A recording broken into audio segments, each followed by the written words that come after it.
কি তোমরা কারা? আমরা জমদূত। চিঠি? আমাকে আবার কে চিঠি লিখেছে রে বাবা? বৌরি বৌরি বাবা, এ তো চিতু দাদুর চিঠি দেখছি।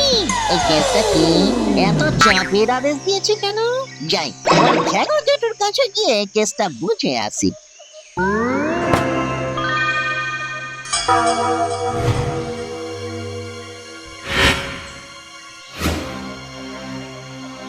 কি হলো? সবাই এমন তার কাটা সাউন্ড বক্স হয়ে গেল কি করে? কেউ কোনো কথা বলছে না। ও ঘ্যাগো জেঠু, আমার কাছে চিতু দাদু যে একটা চিঠি পাঠিয়েছে সেটার মানে কি আমি তো বুঝতেই পারছি না গো। শোন লুল্লু, আমাদের সবার কাছেই চিত্রগুপ্তর কাছ থেকে ফরমান এসেছে যে ভূতেরা কেউ আগামী 2-3 মাস কিছু বলবে না, কিছু দেখবে না, আর কিচ্ছু শুনবেও না। আর এই ফরমান বিশেষ করে তোর জন্য এসেছে লুল্লু। তুই কিন্তু মানুষদের ধারে কাছে ঘেসবি না এই কটা মাস, তাহলেই কিন্তু সোজা নরকে চালান হয়ে যাবি, এই বলে দিলাম। কিন্তু এর কারণটা কি ভূত রাজা? কারণ মানুষদের ওখানে ভোট আসতে চলেছে, আর এই সময় জানিস তো ভুতুড়ে ভোটারের খুব প্রকোপ বাড়ে। তাই বলো? তা এ তো ভালো ব্যবস্থা গো ঘ্যাগো জেঠু। তাহলে বেশ এই সুযোগে মরা মানুষের সাথে তার পরিবারের বেশ দেখা হয়ে যায়। তাই তো ভোটও দেওয়া হলো, আবার পরপারের লোকের সাথে দেখাও হয়ে গেল, ডবল লাভ। কিন্তু না, একবার যে ভুতুড়ে ভোটার হয়ে ভোট দেয় সে সোজা নরকে চালান হয়ে যায় রে লুল্লু। আরে বাবা, তাই নাকি? হ্যাঁ তাই, মানুষেরা কিন্তু চারিদিকে ঘুরঘুর ঘুরঘুর করছে ভুতুড়ে ভোটার জোগাড় করার জন্যে।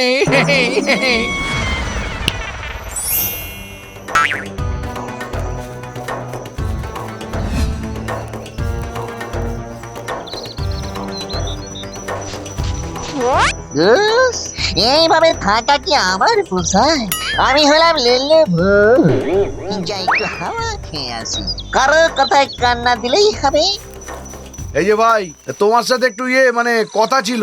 হবে না দাদা, আমি কারো কথা শুনবো না, আর কারো কথায় উত্তর দেব না।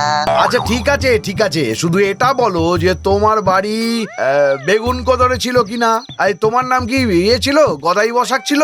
বললাম তো, আমি কানে দিয়েছি কুলু আর পিঠে বেঁধেছি তুলু। আমার কথা শুনলে তোমার লাভ হবে তাই বলছিলাম। আমরা হলাম পেট ভরো পার্টির লোক, বুঝলে ভাইয়া? কারো পেট না ভরিয়ে আমরা কিচ্ছু করি না।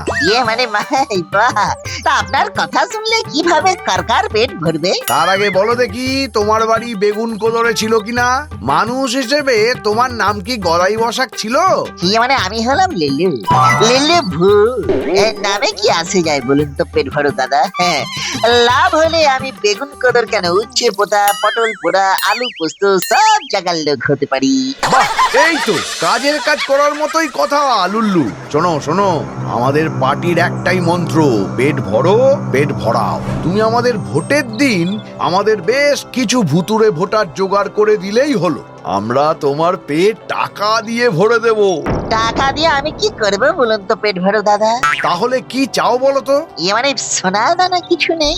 আচ্ছা সোনা, ঠিক আছে, আমি বসকে বলে দেখছি। তুমি ততক্ষণে বেশি বেশি করে ভূতেদের রাজি করাও, বুঝলে? যত বেশি ভুতুড়ে ভোটার তত বেশি টাকা, বুঝলে তো?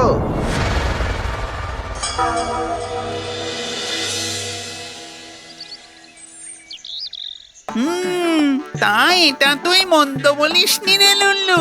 ভূত যদি ভুতুড়ে ভোট দিয়ে অনেক টাকা পায় তাহলে তো আর কোনো চিন্তাই নেই রে। আমি চাই সোনা। এখন নাকি মানুষদের ওখানে সোনার অনেক দাম। তুই ওই পেট ভরেনি ডাকে বল না যে সোনাই চাই আমাদের, ঠিক আছে? একদম ঠিক নেই। ওই পার্টি শুধু কথাই দেয়, কথা রাখতে পারে না মোটেও। যদি সোনা চাও তাহলে আমাদের পকেট ভরো, পার্টির হয়ে কাজ করো লুল্লু। তার বদলে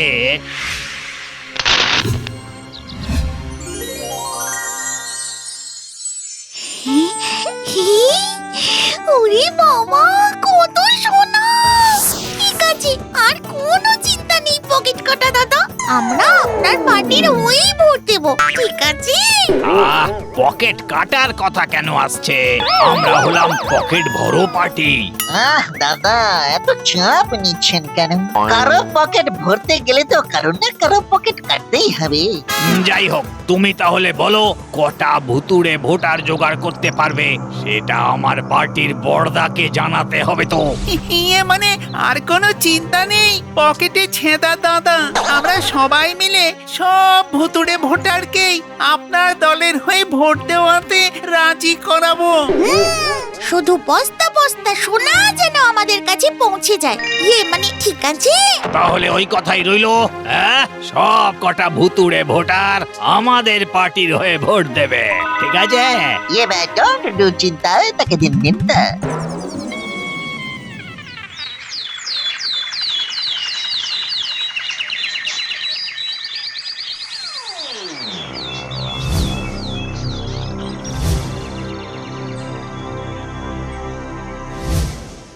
কিন্তু লুল্লু, মানছি অনেকগুলো ভুতুড়ে ভোটার জোগাড় হয়েছে এই বেলা, কিন্তু একটা কথা ভুলে যাস না, যে ভুতুড়ে ভোটার হয়ে ভোট দিতে গেলেই কিন্তু সোজা নরকে চালান করে দেবে আমাদের। ওরে বাবা, ভুতুড়ে ভোটার হয়ে ভোট দিতে গিয়ে শেষে নরকের গরম তেলে ফ্রাই হতে হবে নাকি রে বাবা? ওরে বাবা, তাহলে কিন্তু আমি নেই, একেতেই আমার মাথা নেই, তার উপরে আবার নরকের চাপে আমি লুচি ভাজা হতে পারবো না। আরে বাবা না, আমার সব কিছু ভাবা হয়ে গেছে। আমি যে এত সোনা দানা নিচ্ছি তা কিসের জন্য? কিসের জন্য? নরকের রক্ষীরা যখন ধরতে আসবে তখন সবার হাতে একটা সোনার বাট ধরিয়ে দিলেই হবে। আমরা সোনার লোভে ভোট দিতে পারি, আর ওরা সোনার লোভে এইটুকু করবে না। আরো একটা চিন্তাও কিন্তু আছে রে লুল্লু। আবার কিসের চিন্তা?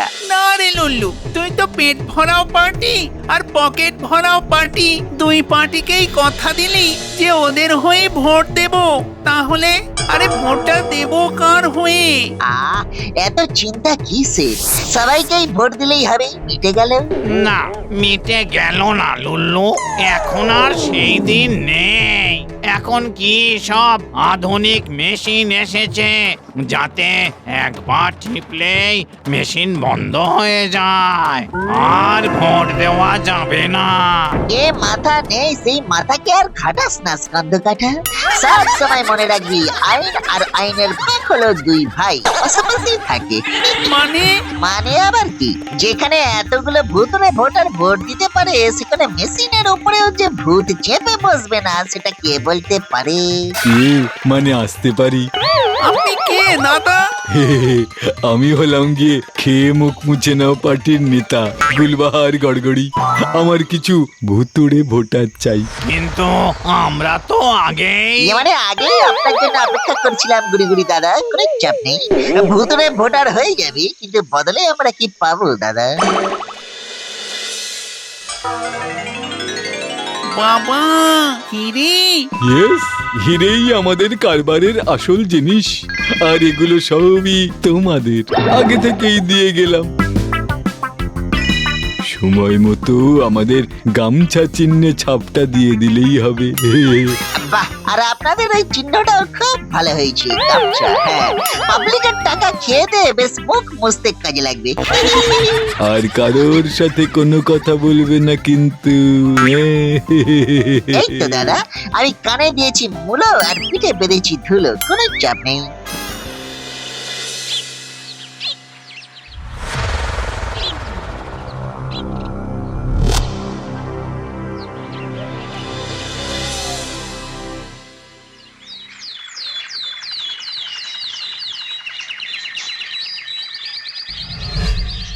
কোনো চাপ নেই লুল্লু, ভিতরে আমাদের লোক ফিট করা আছে, ওরা তোমাদের আটকাবে না, ঠিক আছে?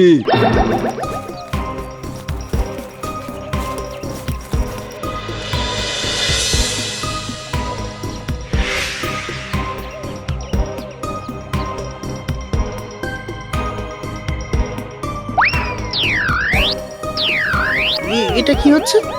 এর হাতে তো কালি লাগানো যাচ্ছে না। তার মানে এ হলো ভুতুড়ে ভোটার। আগে না, আমি কেন ভূত মানে ভুতুড়ে হতে যাব? এই পরের জন আসুন।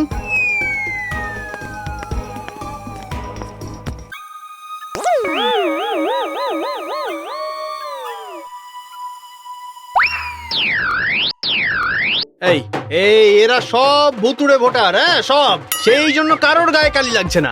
মানে পঞ্চাদা কেন কেন করছেন? ছেড়ে দিন না, আপনাকে না হয়। আমাকে ঘুষ দিচ্ছিস উল্লু?